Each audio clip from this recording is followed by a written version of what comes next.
Welcome back, Gridiron fans. I'm your online host, Andrew Homan. We brought Nathan Wiseman on desk to look at a great matchup between our MVL champions, the Tri-Valley Scotties, and Boardman High School. And you know, both of these teams are coming off of big wins in Week 10, Nathan. Yeah, they're going to be having a lot of momentum heading into this game. You know, Tri-Valley, like you mentioned, they just got that 5th consecutive MVL title with that big win over Philo. But Coach Buttermore, he's been in this situation before. This is Tri-Valley's 7th consecutive postseason run, so I'm sure they're not going to dwell on that MVL title because they have more business to finish. And meanwhile, Boardman, they're coming off a big 31-0 victory over Lakeside. They're going to have the momentum this week, being able to play at their home turf.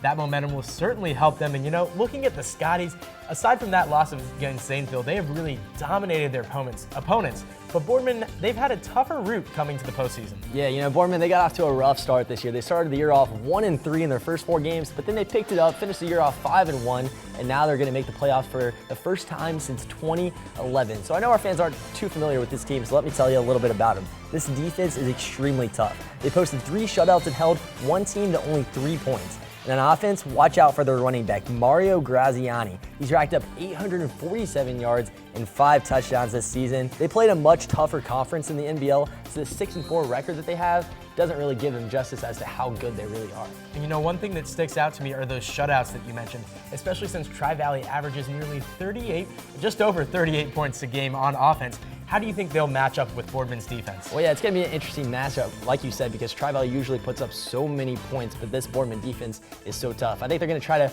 get Tri-Valley out of their element, kind of push them to do different things than they usually do. And it's going to be interesting to see how Tri-Valley can match up to that. Boardman's 31 points that they put up this last week offensively, that's the most they scored all year. They usually average 15.4 points per game, so definitely a big change in the offensive scheme.